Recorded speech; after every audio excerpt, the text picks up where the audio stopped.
ഞാൻ ഇവരുടെ സ്വകാര്യ ജീവിതത്തിലോ വ്യക്തി ജീവിതത്തിലോ വലിഞ്ഞു കയറി ചെല്ലുന്നില്ല, അവരുടെ വീടുകളിലേക്ക് പോകുന്നില്ല, ഒന്നുമില്ല, കണ്ടിട്ടുകൂടിയില്ല. പക്ഷെ ഈ ഭാഗത്തെങ്ങാണ്ടാണ്, എന്റെ വീടിന്റെ തൊട്ടടുത്താണ്, കുറച്ചു ദൂരം പോയാൽ മതി എന്നൊക്കെ പറഞ്ഞിട്ട് കമന്റുകളൊക്കെ എഴുതി പിടിപ്പിച്ചിടുക. എന്റെ പേരും പറഞ്ഞു. എന്തിനാണോ അങ്ങനെയൊക്കെ ചെയ്യുന്നത്? ഇവർക്ക് എന്തെങ്കിലും പറയണമെന്നുണ്ടെങ്കിൽ അങ്ങനെ പൊതുസ്ഥലത്ത് വന്നിങ്ങനെ പറയണം. ഇങ്ങോട്ട് കയറി വന്നിട്ട് എന്റെ മുഖത്ത് നോക്കി പറഞ്ഞൂടെ? അതല്ല, ഇനി ഇവർക്ക് 4 പേരെ അറിയുന്ന രീതിക്ക് പറയണം. അങ്ങനെ ഇവർക്ക് പേരെടുക്കാനാണെങ്കിൽ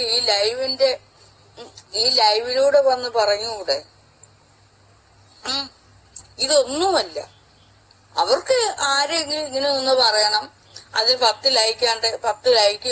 ഇപ്പൊ തന്നെ ഇവർക്ക് 25 ലൈക്കായി, 25 ലൈക്കും കൊണ്ടിരിക്കുവാണ്. അത്ര ലൈക്ക് വേണം, പിന്നെ കുറെ റിപ്ലൈ ഇവർക്ക് വേണ്ടി അങ്ങ് ചെല്ലണം, അങ്ങനെ എല്ലാവരുടെ മുന്നിൽ ആളാവണം. അതാണ് ഇവരുടെ ഉദ്ദേശം. ഞാൻ വിട്ടുകൊടുക്കുവോ?